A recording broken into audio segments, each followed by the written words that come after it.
All right, we've got a big one today. We're going to talk about 7.6 and 7 of the AP World CED, the causes of World War II, and the conduct of this war. We're going to start in the theme of governance, of course, if we're talking about a military conflict. What you need to know is there are a number of factors that contribute to the Second World War. We've got the unsustainable peace settlement after World War I. We've got a global economic crisis with the Great Depression. We've got imperialist aspirations of aggressive states around the world, and we've got the rise of power of fascist totalitarian governments. And they were extremely militaristic and looking for expansion. So we're going to start with this look at the Treaty of Versailles. The Treaty of Versailles is going to deal a harsh punishment to Germany that leads to the resentment and a desire to overturn its provisions. But remember that the Treaty of Versailles was also a compromise between the victorious powers in World War I. So while it's going to punish Germany with some harsh realities, it is also going to leave Germany largely intact, which could pose a threat to nations in the future. So the punishments that you need to remember are reparations that Germany must pay to the victors in the war, the demilitarization of Germany. They can only have an army of 100,000 men, no air force, no navy. Germany is going to lose territory both in Europe and all of its overseas colonies. Many in Germany are going to consider that the Treaty of Versailles is a stab in the back to the German military and the German people. And Adolf Hitler will be one of these German military veterans from World War I that buys into that logic.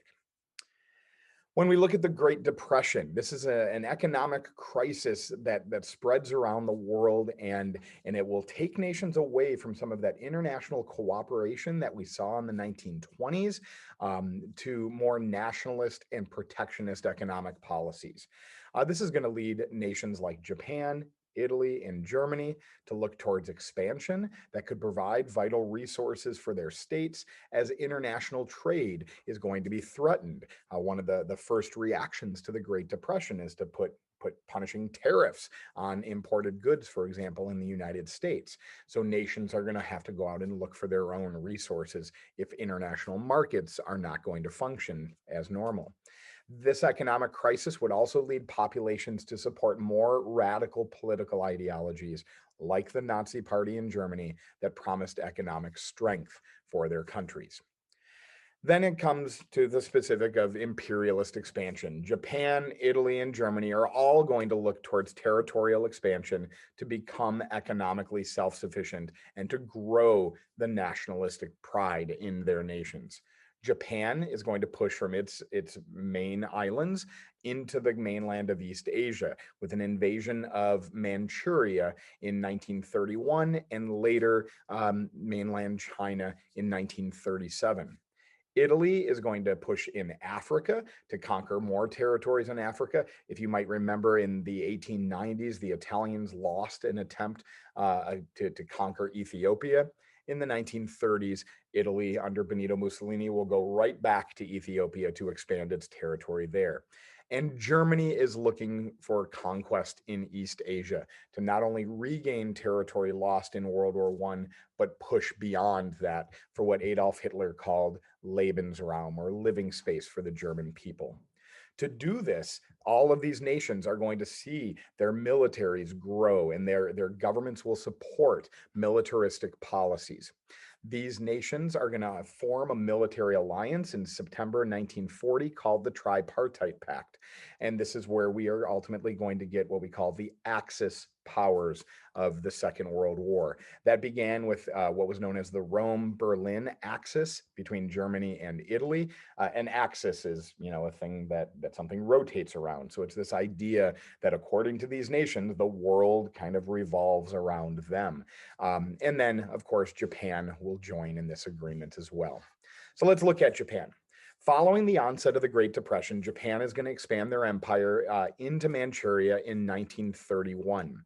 Following the League of Nations call for Japan to exit Manchuria, Japan is just going to leave the League of Nations with really no consequences.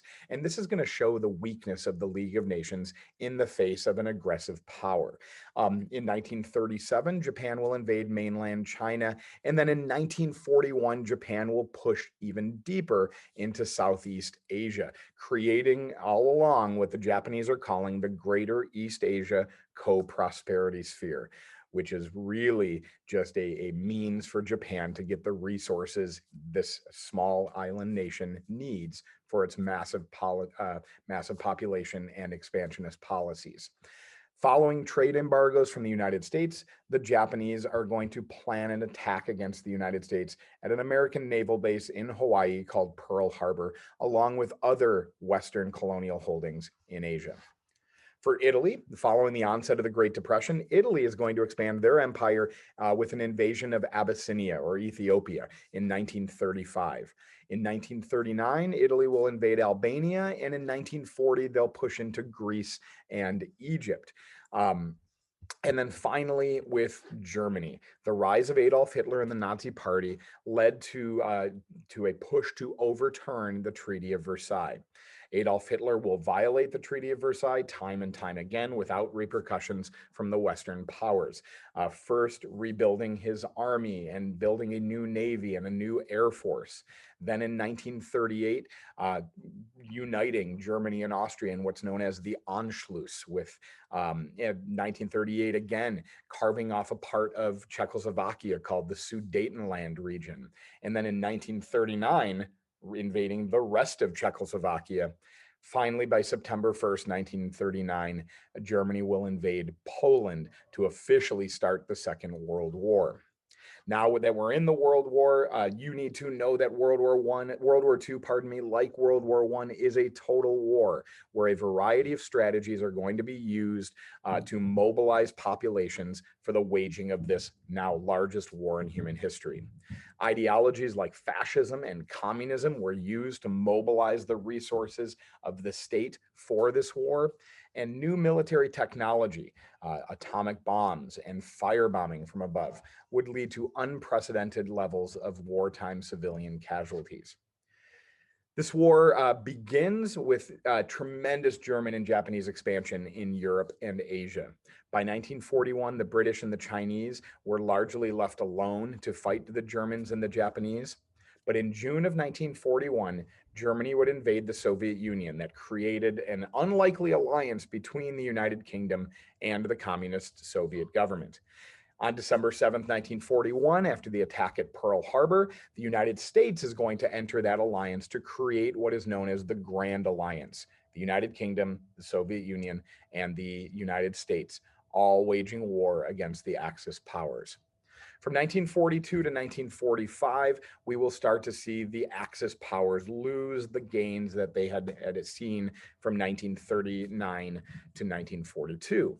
In Asia, the United States is going to use an island hopping campaign to get closer and closer to mainland Japan to allow for the bombing of Japanese cities. In Europe, the United States and British forces will drive the Axis powers out of North Africa. They'll launch an invasion of Italy, which is ultimately successful, and then invade Nazi-occupied France in 1944 with what is known as the D-Day invasions of the Normandy coast, while the Soviet Union is going to be pushing Germany to the west following their victory at the Battle of Stalingrad. Germany is now left to fight that two-front war they always wanted to avoid, and they will ultimately be defeated in May of 1945.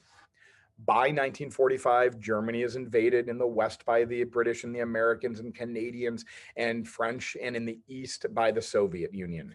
In May of 45, Soviet armies will surround Berlin and Germany surrendered.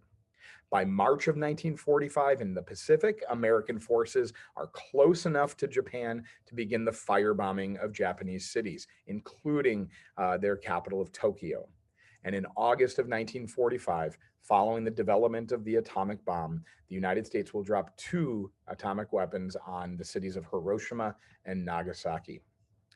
The consequences of this war are absolutely devastating. Upwards of 75 million dead around the world, most of which were civilians.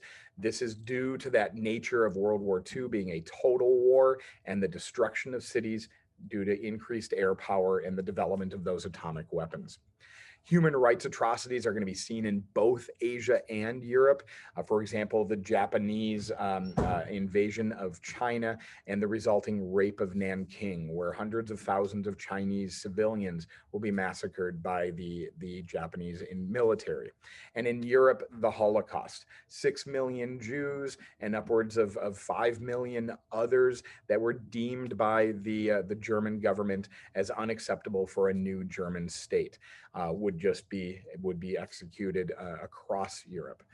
The stage would be set after World War II for the ideological conflict of the Cold War in the post-war years, and we'll be talking about those very shortly.